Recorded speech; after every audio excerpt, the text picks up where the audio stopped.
Bismillahirrahmanirrahim. Assalamualaikum warahmatullahi wabarakatuh.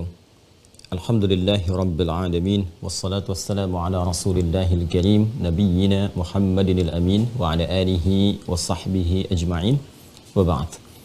Faya ahbaballahi wa ahbaba rasulihi sallallahu alaihi wasallam, usi nafsi wa iyyakum bitaqwallahi faqad fazal muttaqun, fala tamutunna illa wa antum muslimun. Faqala ta'ala, ya ayyuhalladzina amanu taqullaha haqqa tuqatih wa la tamutunna illa wa antum muslimun. Saudara-saudariku, bersyukur pada Allah Subhanahu wa taala mengawali jumpa kita di subuh kali ini. Kita bermohon pada Allah Subhanahu wa taala semoga seluruh aktivitas yang telah, sedang dan akan kita tunaikan diberkahi dan dimuliakan oleh Allah Subhanahu wa taala. Kita pun juga bermohon kepada Allah semoga seluruh hamba-hamba Allah yang berkehidupan sampai dengan detik akhir di bulan Rajab 1443 Hijrah ini, namun belum beriman, diberikan kekuatan oleh Allah untuk beriman, mampu bersyahadat sebelum wafat kembali kepada Allah Subhanahu wa taala, dan semoga para pelaku maksiat diberikan kekuatan untuk bertaubat dan kembali kepada jalan-jalan kebaikan dan kebenaran yang telah ditetapkan oleh Allah Subhanahu wa taala. Alhamdulillah kita terhubung kembali dalam lanjutan ta'lim kita setelah beberapa jeda kita lalui, dan bersyukur kepada Allah dalam jeda-jeda dimaksud kita bisa juga menggali beberapa persoalan-persoalan dan menyempurnakan juga beberapa bahasan-bahasan yang kiranya dengan itu bisa menutupi kekurangan-kekurangan kita dalam pembelajaran dan juga memberikan penguatan dalam pemahaman dan insya Allah kemudahan dalam mengamalkan apa yang telah kita pelajari dan kita pahami. Saat ini kita akan coba lanjutkan kembali dalam pembahasan masih persiapan menghadapi Ramadan, dan ini bagian terakhir dari poin tentang bagaimana memperbanyak doa saat Ramadan dan telah masuk kepada bab sahar. Jadi kita sudah bahas beberapa poin persiapan kurikulum Ramadan Nabi Sallallahu Alaihi Wasallam, baik itu interaksi dengan Al-Quran, menyiapkan untuk potensi infak saat masuk Ramadan, kemudian memperbanyak doa di persiapan-persiapan Ramadan, baik itu nanti saat memasukinya di awal Ramadan, kemudian juga di malam Ramadan, dan kita juga akan masuki sekarang dari urutan malam, setelah sebelumnya masuk Ramadan, malam Ramadan saat tarawih itu, dan nanti ada amalan ya setelah tarawih kan biasanya umumnya jeda untuk istirahat, isi kembali dengan interaksi dengan Al-Quran ataupun zikir dan sebagainya. Lalu masuk sebelum mulai fase awal puasa, ada lagi amalan yang kita kerjakan dan di situ ada doa juga. Jadi yang coba kita turunkan. Jadi Masya Allah sangat berurut sekali ya, dari mulai mau puasa ada doa, kemudian malamnya ibadah pertama sebagai paket pelengkap Ramadan ada doa, nanti sebelum masuk puasanya pun menjelang fajar ada doa juga dan ada amalan spesifik di dalamnya. Itu yang coba kita akan turunkan di pertemuan kali ini tentang makna dan rahasia waktu sahar dan sahur. Jadi sebelum kita masuk ke Ramadan, insya Allah kita sudah biasakan dulu amalan ini, sehingga nanti kalau sudah terbiasa secara otomatis masuk kepada Ramadan itu sudah menjadi bagian dari kebutuhan dan kebiasaan diri kita. Jadi tubuh juga terbawa, metabolisme tubuh kita dari mulai bangun, tidur, kemudian berkegiatan sudah menyesuaikan waktunya. Dan yang paling penting adalah kegiatan rohiyah kita, karena roh yang mendorong tubuh kita untuk menyiapkan segala kegiatan. Kalau rohiyahnya sudah spesifik teratur, maka di waktu-waktu yang biasa kita beraktivitas, dia akan mengingatkan kita untuk menyiapkan aktivitas yang dimaksudkan. Mari kita mulai dengan cepat saja di pertemuan kali ini. Bismillah. Kita akan coba masuki tentang, ini poin besarnya ya teman-teman sekalian, tentang rahasia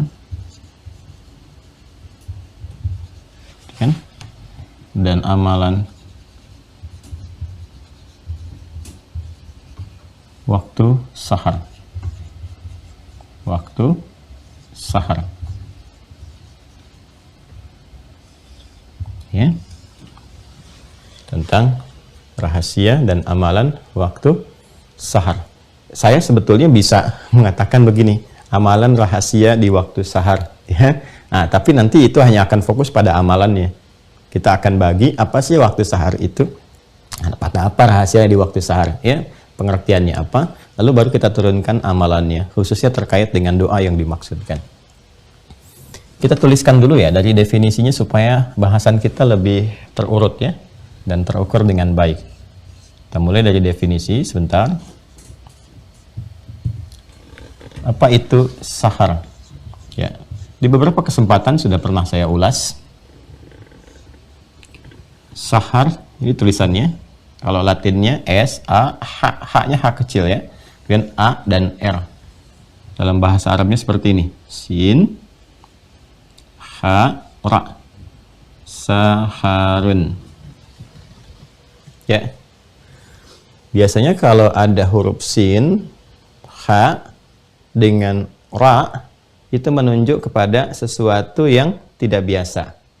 Ya, sesuatu yang istimewa gitu ya.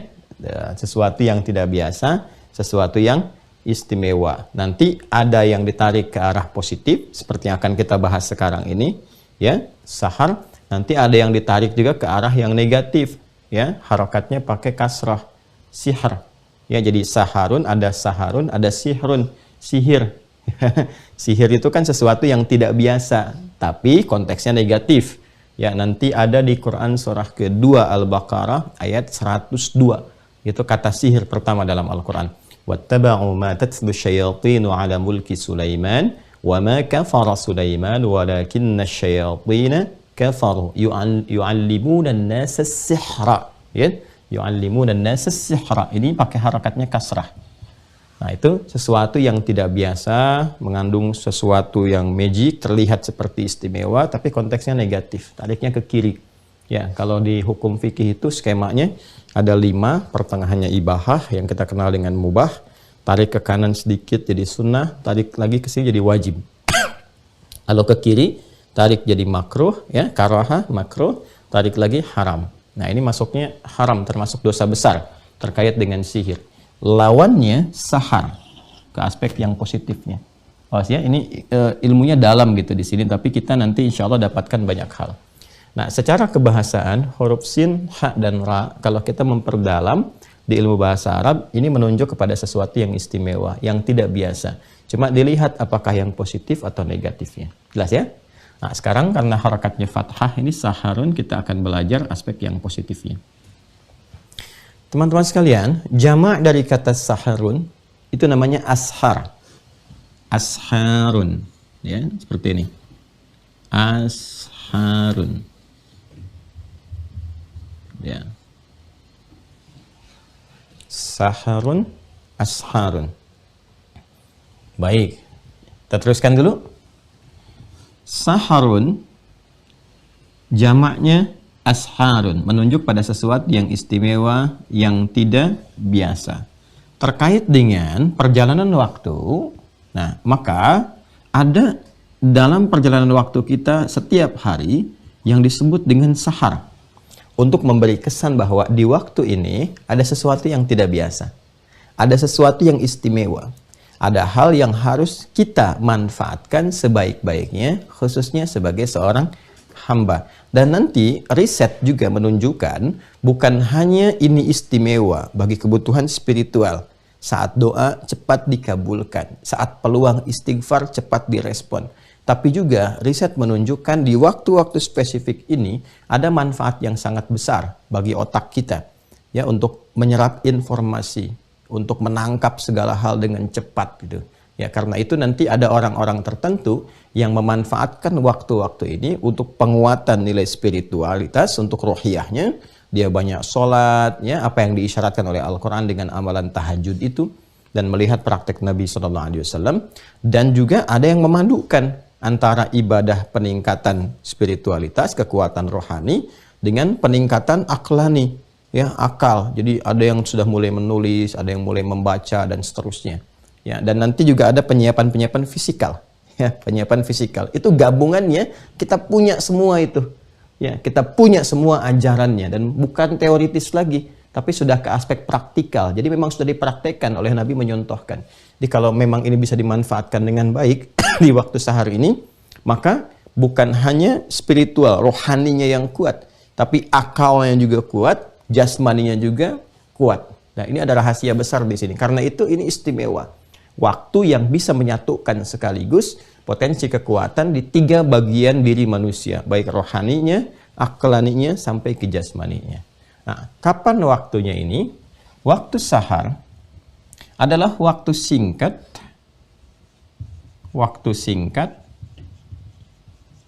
menjelang fajar. Ya, menjelang fajar.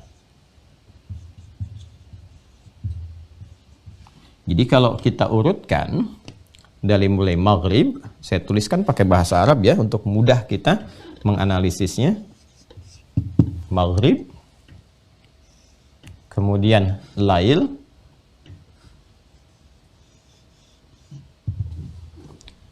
membentang terus ya, agak panjang ini sampai ketemu sahar,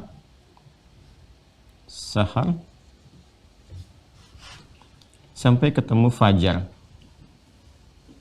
Ya. Seperti ini ya, teman-teman sekalian.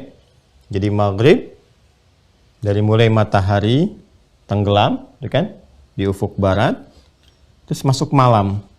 Ya, ini matahari mulai tenggelam di ufuk barat, ya kan, di barat. Maghrib tempat bagian barat, dari kata gharaba, masyrik tempat bagian timur. Quran surah kedua Al-Baqarah ayat 115. Pertama kali kata maghrib disebutkan dalam Al-Quran. Walillahil masyriqu wal maghrib. Fa aynama tuwallu fa thamma wajhullah. Ya, jadi tempat tenggelamnya di barat, terbit di timur, kan? Maghrib ini. Di sini kita ada sholat. Ya, sekaligus juga untuk menepis kebiasaan di kalangan orang-orang tertentu yang memang mendewakan matahari. Ya kan? Dan Allah tunjukkan, ini yang kamu pertuhankan itu ditenggelamkan oleh Allah untuk memberi kesan bahwa ini adalah makhluk, ya. Kalau dia Tuhan, dia tidak akan punya titik kelemahan seperti ini, terbit tenggelam, timbul tenggelam, timbul tenggelam, gitu kan? Nah, supaya kemudian akal kita itu dikhitab oleh Allah, ya, diminta untuk berpikir dengan jernih.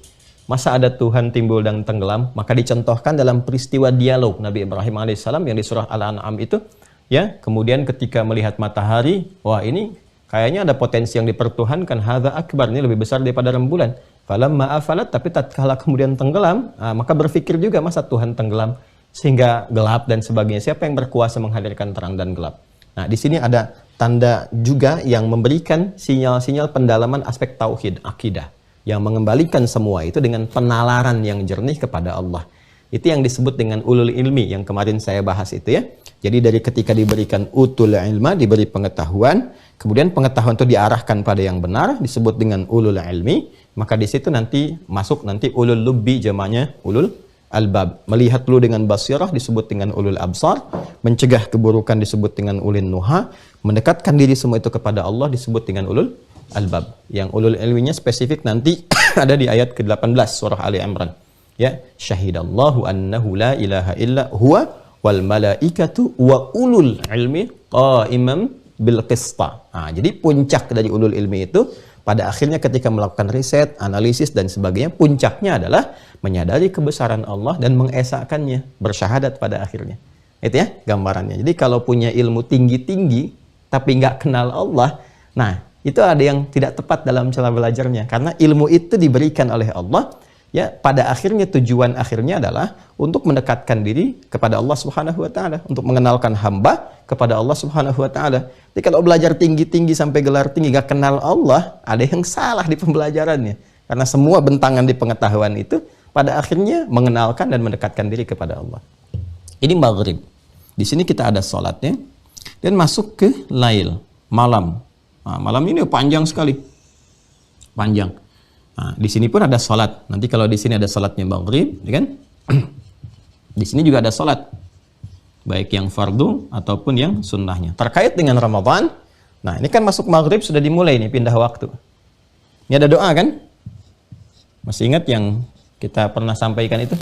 Allahumma ahillahu alaina bil yumni wal iman was salamati wal islam rabbi wa rabbukallah. Di sini doa. Ya kan? Ketika ditetapkan sudah, misalnya kan secara ru'yat penglihatan terlihat atau hisab sudah menetapkan masuk, doa di sini. Masuk ke sini pun rangkaiannya ke lail, ada doa lagi. Di sini ada salat Isya, kan? Nah, terus qiyam. Nah, qiyam ini udah paketnya Ramadan, hati-hati. Saya ulangi sekali lagi ya, qiyam ini sudah paketnya Ramadan, hati-hati. Ya, karena hadisnya spesifik, man qama Ramadana. Man qama, siapa yang bangun di malam Ramadan. Ya, qama itu kalau sudah ada derivasi kata qama, itu turunannya selalu menunjuk kepada salat. Ya. Qama, kemudian yaqumu, turunannya aqama, yuqimu, itu spesifik kepada salat. Ya, karena itu kata-kata salat rangkaiannya diawali dengan kata turunan dari derivasi kata qama kemudian menjadi aqama yuqimu. Alladzina yu'minuna bil ghaib wa yuqimunas shalah wa aqimus salata wa atuz zakah. Aqimis salata liduluki syamsi ila ghasaqil lail wa qur'anil fajr. Itu selalu. Nah, sifat keadaannya disebut dengan qiyam. Kemudian spesifik penunaian ini karakteristiknya disebut dengan tarawih. Masih ingat? Di sela-sela ini pun ada doa lagi kan? Ya, yang kita bacakan kemarin doanya di akhir pertemuan kita, ya, di pertemuan yang lalu, di sini ada doa juga. Allahumma innaka afuwun karim tuhibbul afwa fa'fu anni, kan? Di sini ada doa, di sini ada doa. Sampai kemudian dari malam ini terus. Nah, ini kan rumus yang ini di hadis Muslim itu, riwayat Ibnu Umar radhiyallahu taala anhuma, salatul laili lail. Salatul laili mathna mathna wa idza khasyiya ahadakumul fajra falyutir rak'atan wahidah. Kalau engkau tunaikan salat malam ba'da isya itu, ya kan? Ba'diyah isyanya salat malam. Kalau di Ramadan itu kita sebut dengan tarawih, gitu kan? Kalau mau bangun malamnya lagi silahkan, lanjut dengan tahajud. Kalau mau diakhirkan qiyam ini pun nggak ada masalah. Standarnya paling sedikit tunaikan 2. Wa idza khasya ahadakumul fajra, dan jika khawatir fajar akan segera tiba, kan, falyutir raka'atan wahidah, maka cepat bergegas tunaikan witir 1 rakaat. Fajar akan segera tiba. Batas segera tibanya fajar ini dia namanya sahar. Nah, jadi ini waktu pembatas antara lail dengan fajar. Dan sifatnya singkat di sini.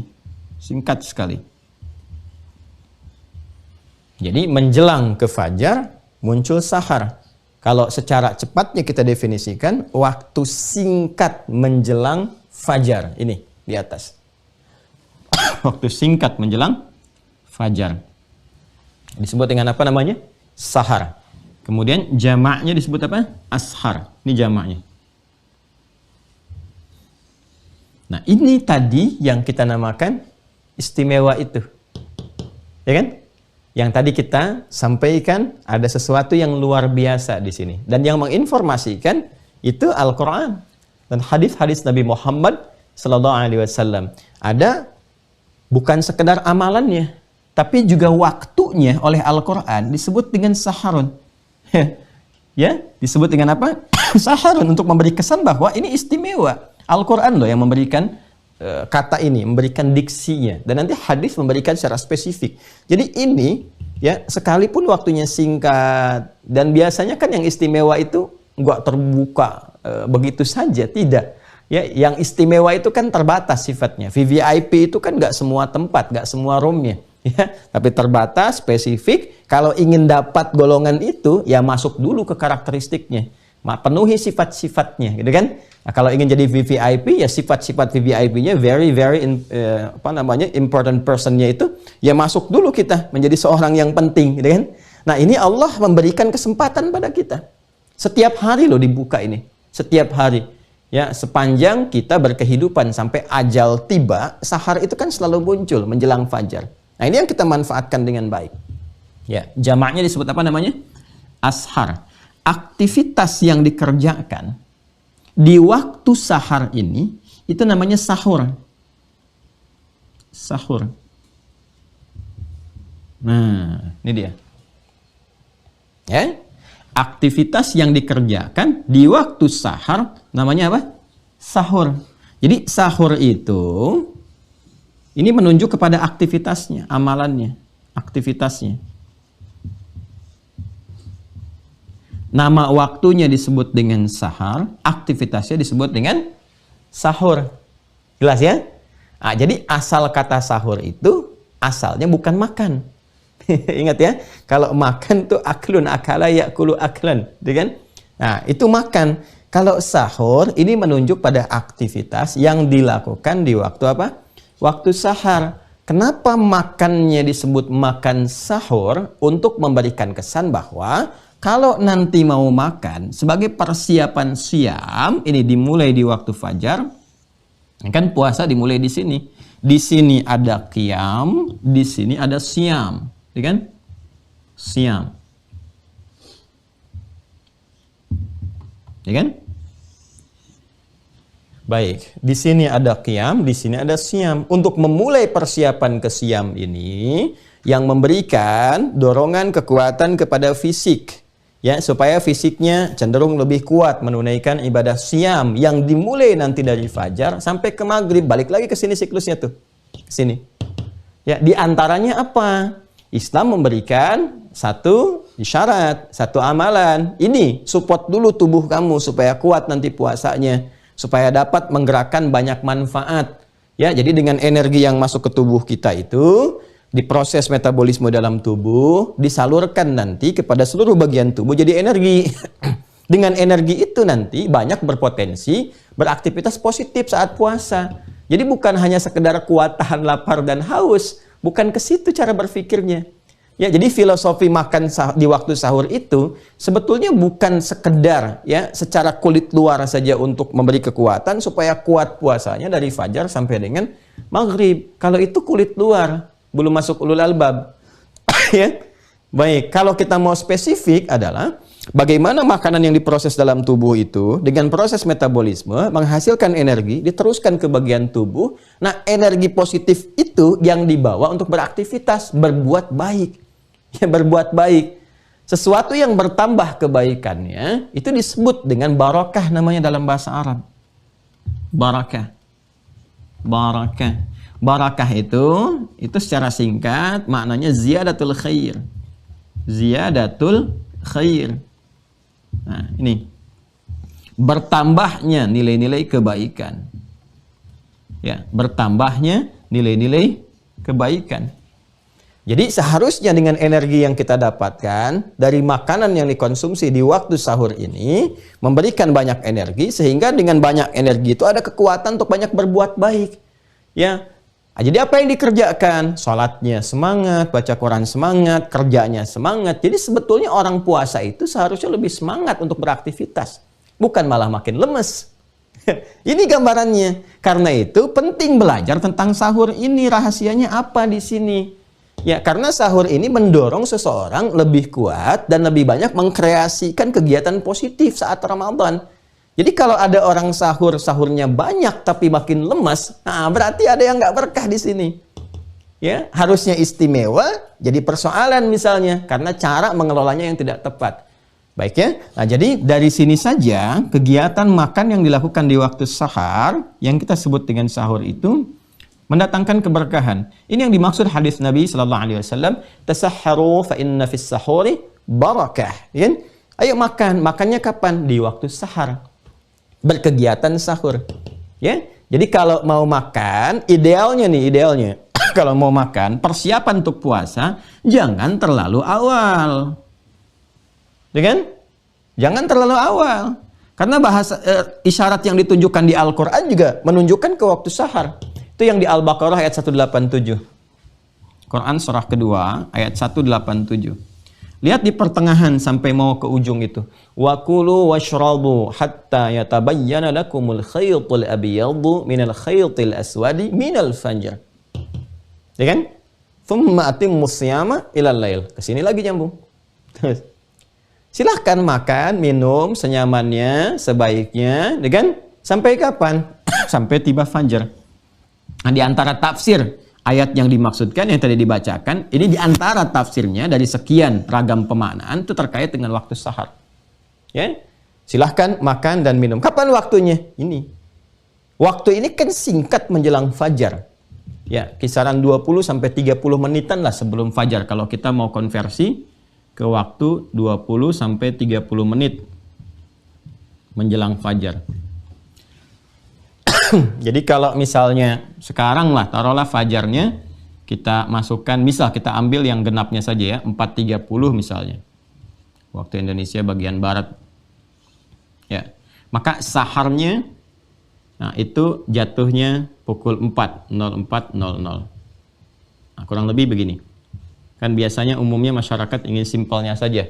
Ya kan? Jam berapa gitu. Nah itu kadang-kadang jam itu bisa berbeda di setiap tempat karena zonasi tempatnya ini sudah tidak sama gitu ya. Makanya di sini kita ingin sampaikan kurang lebih 20 sampai 30 menit sebelum fajar. Tarik fajar jam berapa? Ya, jadi jam berapa subuhnya? 30 menit sebelum itu batas amannya ini. Masuk ke waktu sahar. Dari ba'da Isya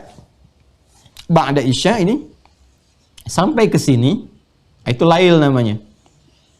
Lail. Ya kan? Jelas ya? Nah, sampai nanti menjelang ke sini. Di sini sahar, di sini ada fajar, ya. Nah, ini pembuka awal ke fajar itu disebut dengan sahar, ya. Kadang disebut juga oleh Al-Qur'an dengan matla'il fajar, awal akan munculnya fajar ini. Ya, awal akan munculnya fajar, matla'.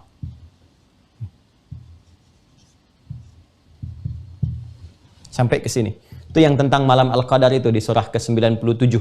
Ya, salamun hiya, malam Al-Qadar itu hatta matla'il fajar, sampai nanti timbulnya awal fajar. Jadi batasan akhir ya, malam Al-Qadar itu batasannya sampai ke sini, sampai ke waktu sahar menjelang fajar.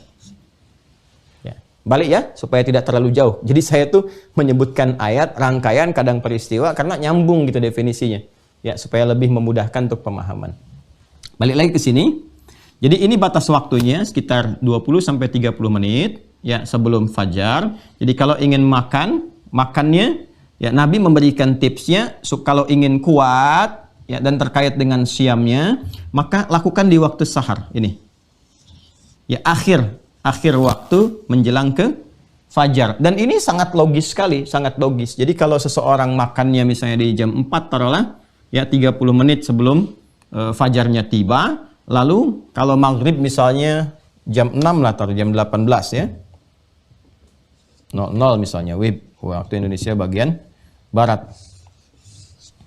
Dari jam 4.30 sampai jam 18, dia mulai menahan lapar dan haus ya. Ini secara fisikal ya, secara biologis, tubuh kita menyesuaikan untuk menahan lapar, haus, dan beberapa yang terkait dengan ketentuan puasa. Nah sekarang coba kalau Anda tarik lebih naik lagi. Ada yang sahurnya misalnya jam 3. Sebetulnya kalau jam 3 sih tidak tepat disebut sahur secara bahasa. Kenapa? Karena makannya bukan di waktu sahar. Makannya masih di bentangan waktu lail, sepertiga malam. Thuluthul akhir minal lail. Jadi makannya bukan makan sahur, makan lail. Kalau secara ini ya, secara kebahasaan gitu. Tidak dilarang, kalau mau makan sih nggak dilarang. Cuma rumus nabinya ke sini, dan itu sunnah. Artinya ada pahalanya. Kita baru makannya dapat pahala, Masya Allah. Kan? Nah, ke sini. Coba diilustrasikan kalau ada yang makannya jam 3, misalnya kan, 03.00. Ya. Dan di sini dia sudah menahan lapar dan haus. Taruhlah selesai 3:30, kan? Nah, artinya apa? Dia mendapat tambahan 1 jam nih untuk menahan lapar dan haus. Yang seharusnya dia bisa lakukan dari mulai 4.30. Akhirnya apa yang terjadi? Durasi untuk menahan lapar dan haus pun lebih panjang dari normalnya yang telah ditetapkan dari mulai fajar sampai dengan ke maghrib. Karena itu nanti kita akan bacakan di hadis Nabi Sallallahu Alaihi Wasallam. Nanti kita buka di Kitabus Shaum. Ya, di Kitabus Shaum. Nanti di Al-Bukhari itu hadis riwayat Al-Bukhari. Subtopik. Di topiknya dulu, kitabnya dulu. Kitab As-Shaum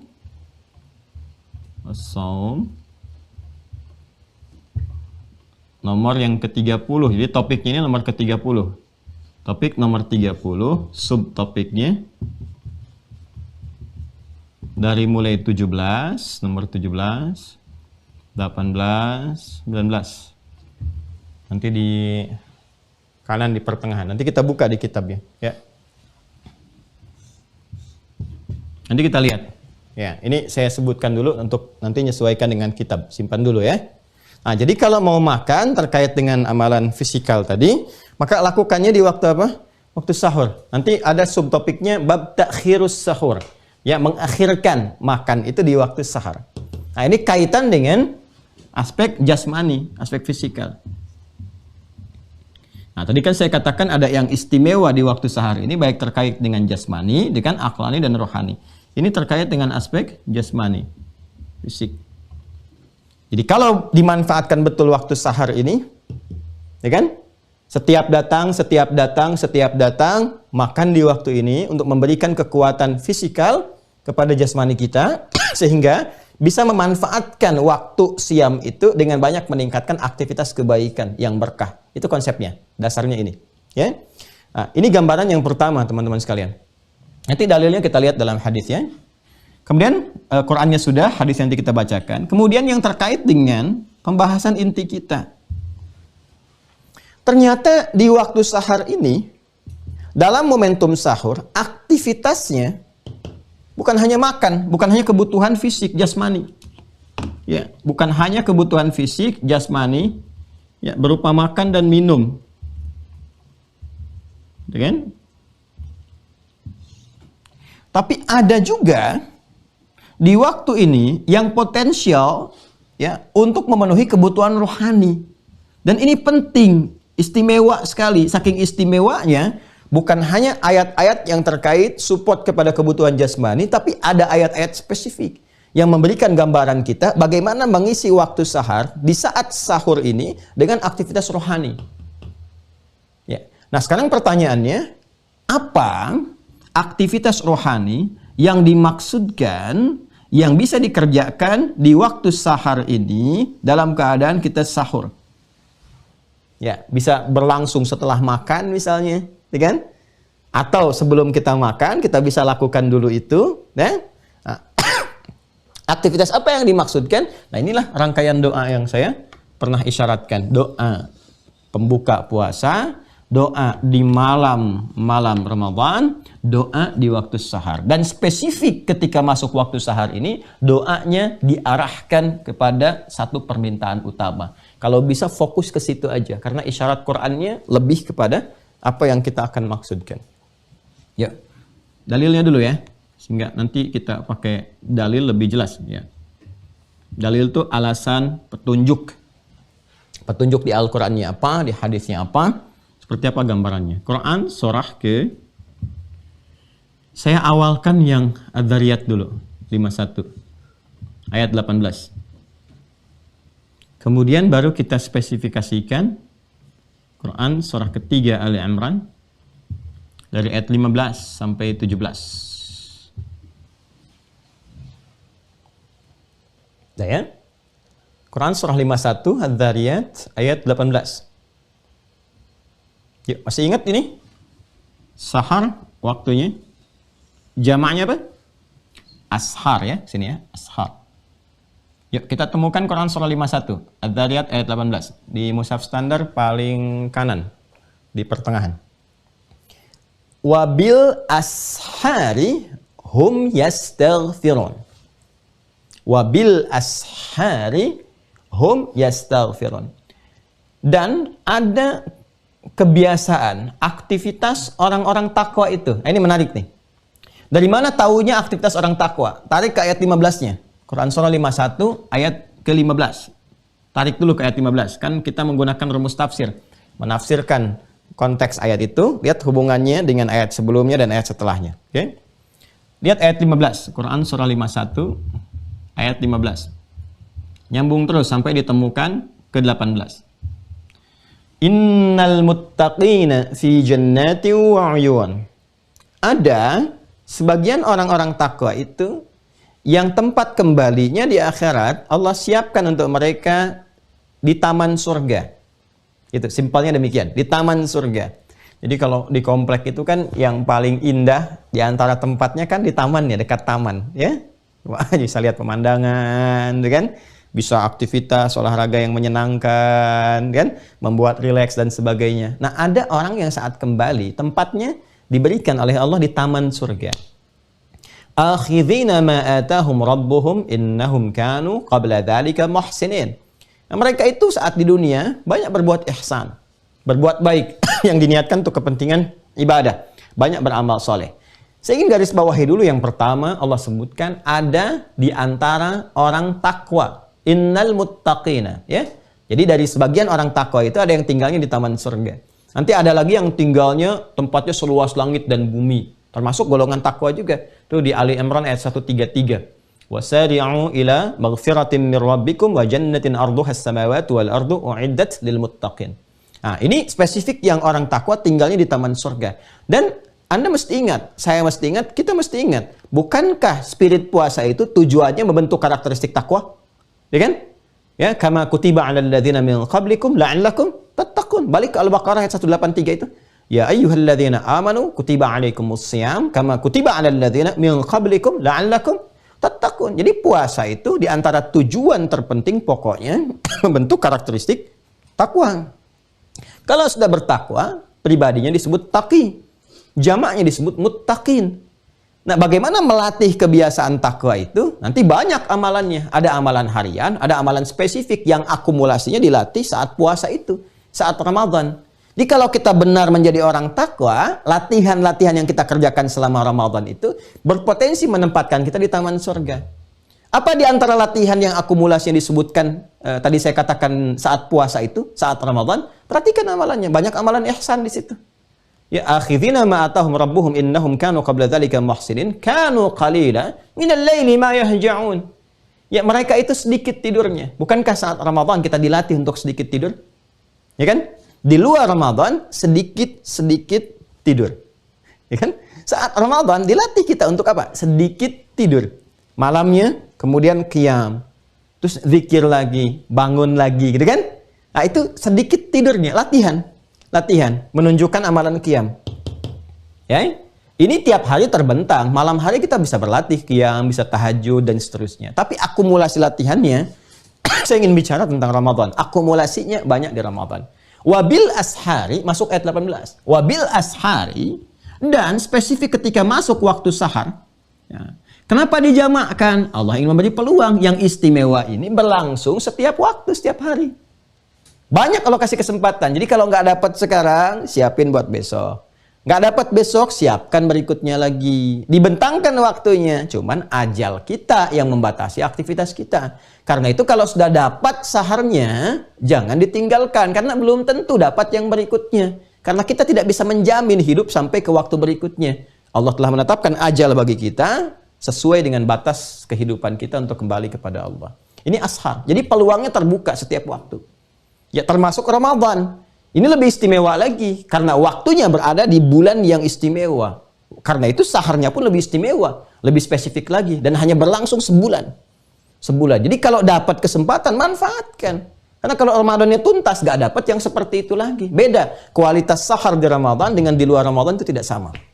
Ya, itu tidak serupa. Wabil ashari. Dan ketika memasuki waktu-waktu sahar itu, mereka yastaghfirun. Nah, ini dia amalannya. Mengisi waktu ini dengan doa, spesifik doanya diarahkan kepada istighfar. Nah, ini satu aja. Ya, spesifik. Satu aja amalannya. Nah, jadi selain makan tadi untuk kebutuhan jasmani, ada kebutuhan rohani. Nah, ini sangat luar biasa. Spesifik waktu di waktu sahar. Perbanyak istighfar. Istighfar. Ya, istighfar itu kan bahasa singkatnya permohonan ampunan. Permohonan itu bahasa Arabnya doa. Doa yang arahnya khusus diarahkan untuk minta ampun kepada Allah.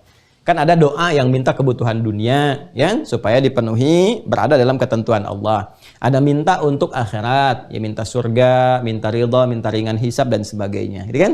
Nah, ada yang spesifik kebutuhannya meminta ampun kepada Allah Subhanahu wa taala dan meminta untuk menggugurkan dosa-dosa, menghapuskan kesalahan-kesalahan. Ini istighfar. Ini langsung dari Al-Qur'an petunjuknya.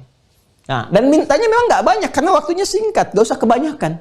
Nggak usah kebanyakan. Ya. Jadi kata Al-Quran arahkan satu aja ke sini. Permohonan ampunan. Dan memang kalau sudah hamba itu terampuni, dilepaskan dari dosa, dihapuskan dari kesalahan-kesalahan, kosong dari maksiat. Ini mau minta yang lain apa saja cepat dikabulkan. Kan orang kalau bersih suci itu kan rumus doa tuh masih ingat gak di hadisnya? Innallaha thayyibun la yaqbalu illa thayyiba. Allah itu maha bersih, maha baik, maha suci, ya, dan menerima dari segala yang bersih, segala yang suci. Sedangkan doa itu permohonan yang suci. Hanya akan keluar dari yang suci dan sampainya kepada yang suci. Jadi kalau hati kitanya bersih, mau doa apa saja itu cepat dikabulkannya. Karena itu sering kan ada yang minta doa kepada orang saleh misalnya, itu kan? Sahabat minta kepada Nabi karena Nabi hatinya bersih, bening, baik, minta didoakan. Nah, ini gambarannya. Nah, Allah kasih kesempatan kita untuk berlatih membeningkan jiwa, menyucikan hati lewat ini. Nah, ini kalau sudah banyak istighfar, rajin istighfar, nanti sudah refleks ya. Otomatis kita dalam diri kita, di lisan kita udah istighfar. Oh, itu doanya mustajab itu, Masya Allah. Nah, latihannya ini. Wabil asharihum yastaghfirun. Istighfar. Ini amalannya. Nah, jadi jangan terjebak, nanti harus diatur saat masuk Ramadan. Makanya sebelum Ramadan, nanti kan udah masuk Sya'ban nih, Masya Allah. Ya, awal pertamanya udah masuk Jumat, Sya'ban, Masya Allah. Udah bisa berlatih tuh nanti sahar. Di waktu sahar nanti ya, masuk ke Jumat nanti. Ini latihan istighfar. Biasakan kalau 30 hari kita terbiasa, 29 30 hari masuk Ramadan sudah otomatis. Ya, sudah langsung. Otomatis sudah bangun, sudah siap dan seterusnya. Nah, waktunya diatur. Kapan waktunya makan, kapan istighfar. Nah, kalau mau dipadukan boleh. Misalnya sebelum makan tuh bangun dulu, sholat 2 rakaat, istighfar perbanyak, istighfar. Makan kan nggak lama, 15 menit juga cukup. Ya kan? Jadi kalau kita ambil misalnya 15-20 menit nih untuk makan kebutuhan jasmaninya, 15-20 menit, kan nggak ujuk-ujuk tiba-tiba makan, kan disiapin dulu, kan? Setelah makan juga kan nggak langsung kita selesai begitu saja. Ya, makanan turun dulu, ya, supaya khusyuk. Jangan sampai baru makan udah istighfar, tidak. Makanan turun dulu, dicerna dulu, ya, rehat sejenak gini. Nanti ada sisa sekitar 5-10 menit sebelum fajar. Wah, indah, ini enak banget. Coba deh berlatih ya. Coba. Saya bisa mengatakan itu karena kita mencoba gitu. Jadi rasanya tuh beda. Enak gitu. Ya, ada tembusan kepada relung jiwa kita tuh. Terus ke hati kita dibawa. Nanti ada caranya. Ada cara bagaimana kita berpikir dengan baik, terutama terkait dengan istighfar. Ya, terus mengendalikan pikiran, mengendalikan ke jiwa. Kadang-kadang kita lagi astagfirullah, nah pikiran kan kemana-mana tuh. Nah, itu pikiran tuh bisa dikendalikan, diarahkan maksudnya, diarahkan untuk ikut berpikir, untuk istighfar. Nah, ini gambarannya. Wabil asharihum yastaghfirun. Catatan. 1.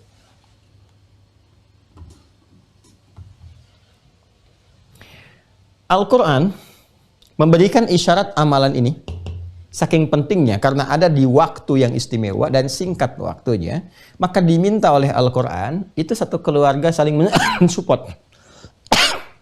Ya, satu keluarga saling mensupport. Ya, mendorong. Karena itu bentuknya jamak ini. Tadi saya pertahankan kata hum. Mereka.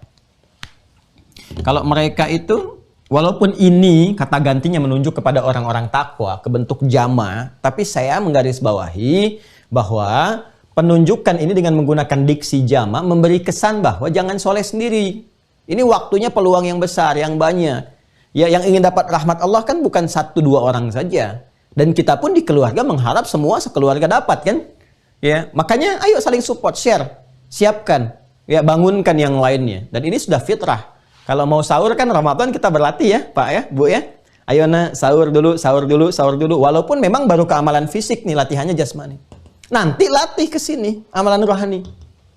Ya, bareng-bareng dilatih, dibimbing keluarga dari mulai makan dulu, jeda sebentar, kan? Setelah cuci semua duduk bareng-bareng, kemudian sama-sama beristighfar kepada Allah. Itu Masya Allah dahsyat itu. Ya, pengaruhnya dahsyat sekali kepada jiwa, kepada kehidupan, keutuhan rumah tangga, ketenangan rumah tangga. Apalagi kalau dilatih tiap hari. Bang, terus bareng-bareng istighfar. Bareng-bareng istighfar, ya. Setelah itu secara personal memohon kepada Allah kebaikan-kebaikan. Itu rasanya lain, beda. Ya, nanti saat Ramadan silahkan praktekkan. Saya sering bahas ini secara detail gitu ya. Hum yastaghfirun, mereka. Jadi ajak anggota keluarga. Kalau ini kita bawa tafsirnya spesifik ke keluarga, ya berlatih. Jangan 1-2 orang.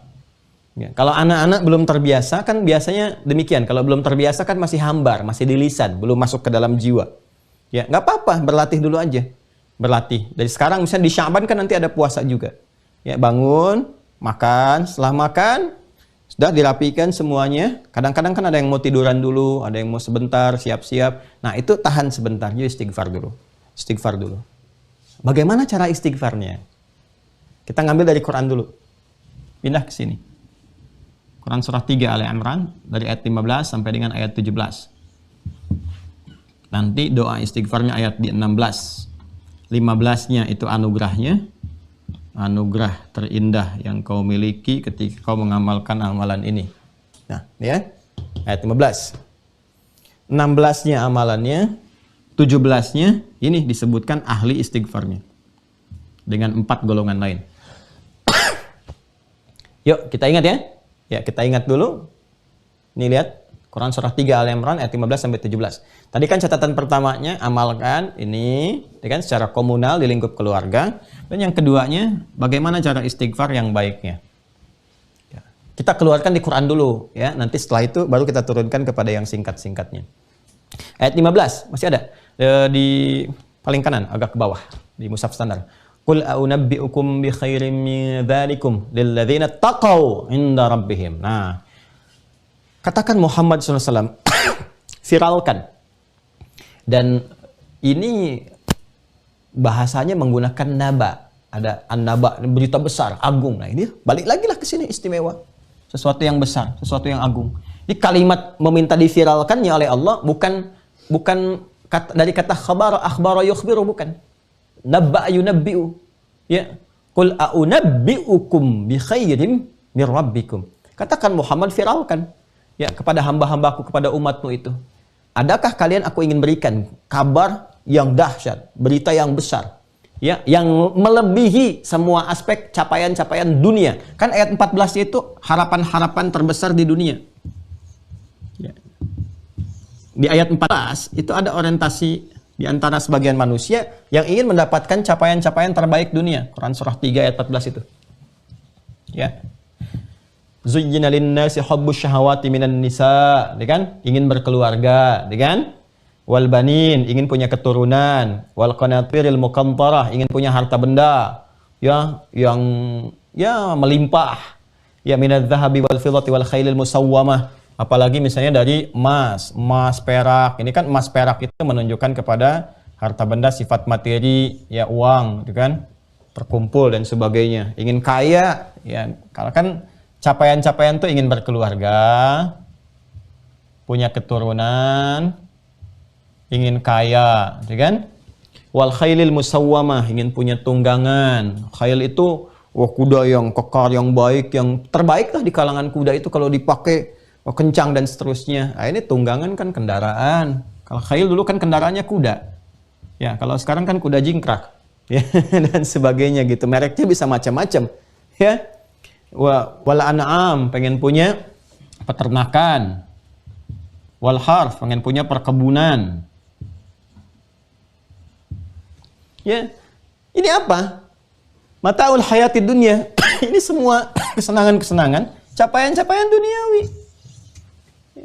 Ini capaian-capaian duniawi yang semua orang juga berpeluang bisa meraih itu. Jangankan orang beriman, yang belum beriman saja bisa kok dapat ini. Ada yang belum beriman kaya, banyak sekarang. Yang kaya banget juga banyak. Ada yang punya ternak, banyak. Yang punya kebun, banyak. Jadi ternyata perlombaan dunia itu kecil. Saking kecilnya, jangankan yang beriman, yang belum beriman pun bisa mendapati itu. Makanya orang-orang beriman itu mesti melampaui visi-visi dunia. Ya, karena tempat tinggal orang beriman itu di akhirat, di surga. Kita kan bertugas sementara di dunia itu. Ya, tempat kita itu akhirat. Makanya pulangnya ke akhirat. Walal akhiratu khairul laka minal ula. Karena itu visi orang beriman mesti melampaui dunia. Visinya itu bagaimana kemudian sampai dengan berpulang ke tempat asalnya. Ya, ini cuma mencari sementara, lewati visi ini, tembuskan sampai ke akhirat. Kalau itu di surat Al-Hasyr ayat ke-18 itu, visi orang beriman dia meningkatkan takwa untuk pulang nanti, untuk akhirat. Wal tanzur nafsum ma qaddamat li ghad. Ghad di sana ke akhirat. Itu. Ini kalau cuma nyampe dunia itu kecil lah. Kecil. Orang beriman tuh sayang kalau cuman sampai sini tuh sayang. Ya, visinya ke atas. Ke atas. Ketika mengejar akhirat, dunia akan ikut. Dunia akan ikut dengan sendirinya. Makanya dunia itu mudah gitu. Kalau kita turunkan kurikulum akhirat, dunia ikut. Nah, ini yang dimaksud perbedaannya nanti di Quran surah kedua, ayat 200 sampai 201. 200 itu untuk ahli dunia, 201 untuk orang beriman, keseimbangan dunia akhirat. Nah, ini jadi doa lagi.